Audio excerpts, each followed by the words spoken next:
soxna si maa ngi lay ziar. delloo naa la ziar sama doom. ñu ngi la fekk tey yaa ngi ci table bi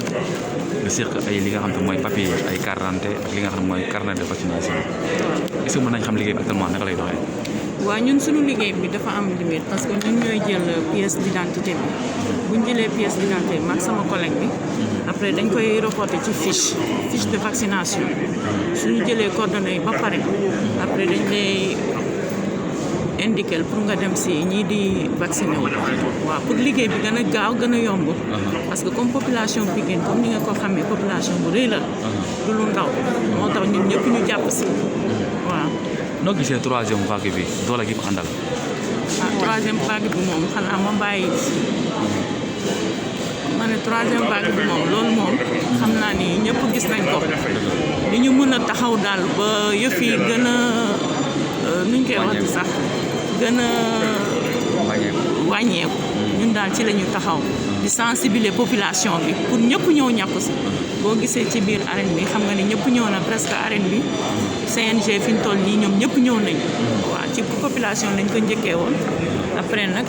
lutteurs yi tamit topp ci waaw presque li ñu vacciné bari na. mais soo gisee askan bi ñu si bëri dañu am xaw a xel ñaar ci vaccination ñi naan wóor na ñi naan wóorul boo amee message boo leen di lancer naka lay demee. waaw xam nga loolu ñàkk compréhension la rek xam nga loo gis rek il faut nga expliquer explication bi tamit jaar na yoon gars yi fi ñu toll nii ñu ngi ñàkku ji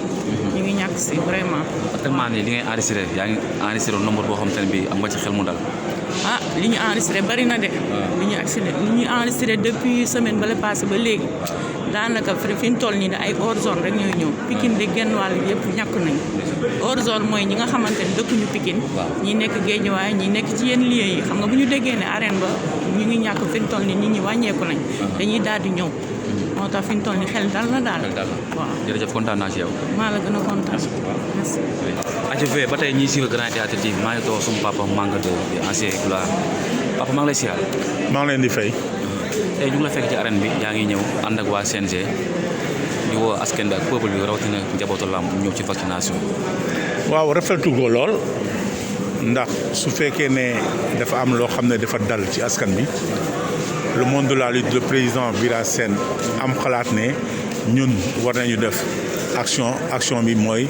woo ñëpp ci arène boo xam ne mooy suñu arène nationale ñu doon def ci journée de vaccination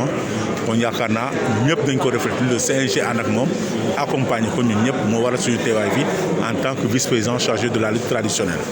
mais ndax nga gisee troisième vague bi doole gi mu àndal ci biir réew mi. waaw nu mu àndal rek mooy feebar su xasee ñëw rek ñëw na ça dépend ci façon bi mais comme yàlla am na ay xel yu muy jox ay nit ay docteurs yoo xam ne wax nañu ne lii suñ ko defee yàlla mun na def ñu mucc ci lii suñ ko defee mun na am dina teel a wàññeeku kon yaakaar naa ne ci loolu la ñu nekk. am nga yaakaar daal ni ko askan bi wuysee nii mën nañ ci am xel mu dal. waaw ñu ko askan bi uyoo yaakaar naa ne ni nga ko xamee feebar bi ñëpp sont conscients que feebar bi mu ngi fi ku nekk lu mu war a def su ko defee def mesure barrières yi yaakaar naa ne yàlla dinañu dimbale bu baax a baax. ndax nit ñi am nañ yaakaar ne bu nit ñi vacciné woo dinañ bàyyi làmb ji déroulé encore. non je pense que nit ci suñu vacciné yàlla def mbas bi wàññeeku yaakaar naa ne ñun le CNG dañu toog ak kilifa yi yoo xam ne ñoo waxoon ñu arrêté agum làmb ji waxtaan ak ñoom pour làmb ji démarrer waat. kontaan naa ci yow papa. jërëjëf. acca mbër ñu ngi lay siyaar. ñu ngi lay siyaar di la wax ñi sant bu baax a baax di la baalu àq di la baal àq di ko baalu ñëpp waaw di ñaan Sénégal jàmm yàgg fi di la jox sa waajal bu baax di sant Seera Fall ak sama waa kër sëriñ ñëpp waaw. di sant ama seen si ñu fekkal tey ci fi nga xam ne mooy salle bi fii ci arène nationale nga ñëw pour def si vaccination bi def nga pare wala defagoo. waaw defaguma ñu ngi toog di xaar mais xam naa moom Johnson bi laay def quoi.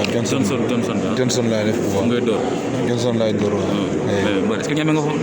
Johnson bi moo gën si ñun moo gën. mooy baax bi quoi. mais actuellement ndax nga gisee troisième vague bi doole gi mu àndal ci dëgg bi. waaw ñun moom comme xamuñ ci lu bari liñ ci xam mooy que bari na doole mi ngi rey affaire yooyu noonu te lu tax ñu gën koo xam tamit mooy suñu làmb ji ñu tëj xam nga dañuy ñaan yàlla suñu mbokku mbëri ñu def ko jàmm rek continuer suñu activité waaw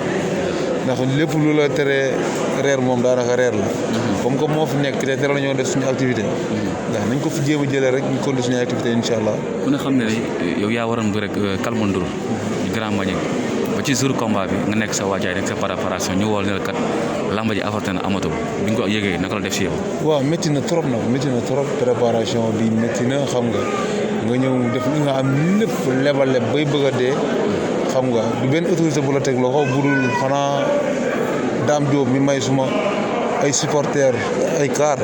budul moom amul benn autorité bu ñu tegoo loxo boo xamante ni jàpp na la ci combat lépp ñu ko def ak suma staff ak suma famille xam nga may nuyu ku mel ne Balla Faye Ablaye Ndiaye Viekan xam nga di nuyu tamit Djibi Faye grand Djibi Faye di nuyu Mbaye Diop Mauritanie maa ngi koy siyaar ñoom tamit man ak ñoom rek ñoo ci dee xam nga waaw ak suma frère yi ku ci mel ne Matar xam nga ak Père Thier gars yi sonn nañ ci trop ñu maanaam affaire lu mu métti man dama ko def ak sama propre ak sama famille quoi moo tax affaire yi métti woon trop xam nga ngi def loolu lépp boole suñuy fukk ak suñuy juróom suñuy déema suñuy Dakar xam ñu ñëw ba le jour ñu nañ affaire yi amatul dafa métti bilaa walaay dafa métti mais tamit dañuy sant yàlla rek xam nga xam ni tey ji mënoon nañu waaj jëw ji bëri si te duñu yegsi mënoon na ñëw bëri si am safaan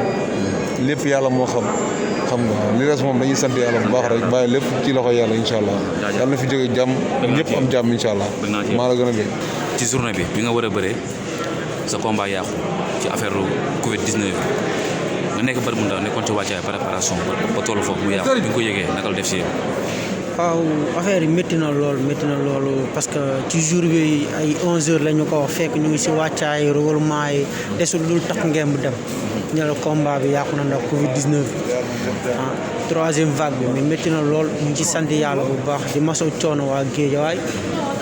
di nuyu ñi nga xamante ne jàppoon na ci journée bu baax a baax am seen fay comme mun naa ne Bouda waa Bas Jaxate ñu ngi koy bëggee bu baax di jaale waa Géejawaay maire rek bay di sëy ñu ngi leen di jaale bu baax a baax di woo Bouda di ko nuyu bu baax a baax Claude Silva C9 bañkat Paul bañkat waaw waa Dimen production jàppale nañ bébé guy gi bu baax maa leen nuyu bu baax waaw di neen nag gars yi bu fekkente ne nag mbas bi moo tax ñu arrêté lamb yi di woo képp kuy mbër ñu ñëw doole ñu jàpp si ñu wàññi dose bi ñu mën a delluwaat suñu activité bu baax a baax. pare nga pour ñàkk yow. waaw pare naa man ñàkku naa pare man. waaw sama carte rek nii ma tey loolu. ragaluma loolu loo ñàkk Johnson ah. non man kay Johnson bi laa jël ko waa moom laa dóor. kon bëgg naa ci yow. waaw awal jàmm. jaajëf bien. J'appelle les populations à les imiter. Alors nous tous savons que aujourd'hui la lutte occupe une place de choix dans la politique sportive de l'État. C'est un sport populaire qui déchaîne des passions et qui est également géré de main de maître par et le ministère, mais surtout la fédération. Donc la lutte est une réalité et avec ces réalités, donc il est normal vraiment que si l'État a besoin de se faire accompagner par le monde de la lutte, que cette population assez influente quand même puisse se mettre aux côtés de l'État. Donc aujourd'hui vraiment je voudrais me réjouir de ce que le CNG a pu organiser en relation avec le médecin-chef de la région médicale. Alors pour que ici, au niveau de l'arène nationale, qui est le théâtre de leur prouesse, alors que l'on puisse effectivement, en relation avec eux, montrer aux populations que ces acteurs-là sont avec nous, approuvent la politique de l'État et accompagnent l'État. Donc véritablement, c'est cela l'objet de notre mobilisation, c'est cela également l'objet de la mobilisation des acteurs de la lutte. Donc, Monsieur le gouverneur, les lutteurs, le monde de la lutte, les promoteurs voudraient savoir s'il y aurait possibilité de terminer la saison de lutte. Parce que beaucoup de combats ont été reportés. Si les vaccinations se passaient bien, est-ce qu'il y aurait possibilité de continuer ces combats de lutte? La vérité, c'est que par A ou par B, la saison, effectivement, sera plus ou moins... voilà, donc je crois qu'il restait 2 ou 3 semaines. Et Inch'Allah, que ce soit maintenant ou dans quelques semaines ou quelques mois, les combats qui ont été programmés se tiendront. Ça, il n'y a pas de doute là-dessus. Maintenant, ce à quoi nous assistons aujourd'hui est hautement encourageant parce que ça va nous permettre vraiment de mesurer le degré d'engagement des acteurs. De deux, effectivement, d'avoir un taux assez intéressant de vaccination qui pourrait nous permettre effectivement de revenir à certains comportements et d'accepter également certaines activités. Alors, je puis donc vous assurer qu'une évaluation sera faite et elle sera faite en relation avec les acteurs de la lutte et avec surtout le ministère des Sports et le ministère de la Santé. Parce que rien ne peut se faire sans ces acteurs-là. Et si nous jugeons opportun d'aller vers une reprise normale des activités, sans restriction, sans contrainte, ou avec un certain nombre de précautions, effectivement, nous aviserons et le moment venu, les choses, effectivement, pourraient effectivement reprendre. nga tënkal ñu ko ci wolof ci xibaar yi ndax bëgg nañu xam li sababoon sa teewaay. C'est une sorte de gravité autour de la lutte. Lan moo waral sa teewaay tey gouverneur la. waaw tey jii effectivement maa ngi ñëw ànd ak acteurs yi nga xam ni déjà ñoo nekk ci département bi muy préfet ñi koy jàppale ci liggéey bi mais surtout ànd ak ñaar ñu nga xam ni seen ministre ñoo leen délégué pour ñu ànd ak man kenn ki mi ngi nii suma wet muy directeur de cabinet bu ministre des sports kenn ki mi ngi nii à gauche ki muy directeur de la prévention donc docteur Mamadou Ndiaye. ci suma gannaaw également da ngeen ci gis médecin chef de la région médicale ak ñëpp ñu nga xam ni wàllu santé la ñuy liggéey tey dañu ñëw fekk si nag le président du CNG de lutte ak ñi koy jàppale ci activité bi muy moom muy les anciens champions gis ngeen Manga 2 gis ngeen Moustapha Gueye gis ngeen le président des amateurs des managers du moins Babou gis ngeen Maxime Bergane am na ñeneen ñu nga xam ne wax nañ téléphone ñu encouragé ñoom ci war nañ ñëw ci kanam ñu ci mel ni les promoteurs et autres gis ngeen également lutteurs yi ak seeni supporters donc ñooñu ñëpp tey ñoom ñoo mobilisé wu pour déjà donner l'exemple exemple bi ñuy joxe mooy que tey jii état dafa nekk ci politique di xeex mbas mi ñu ni xeexu mbas moomu geste barrière yi la d'abord mais surtout vaccination parce que ñu toll nii vaccination moom moo xew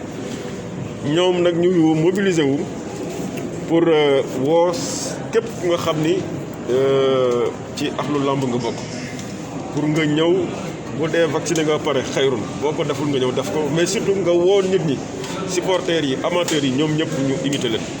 parce que mu neex mu naqari tey jii mbëru làmb yi koo ci jël ci ñoom exemple la référence la am na ñu ko sopp ñooñu bu ñu gisee mu def ñu topp ko donc am na mbër yu bëri nag léegi rek maa ngi wax ak Manga déjà ñoom vacciné wu nañu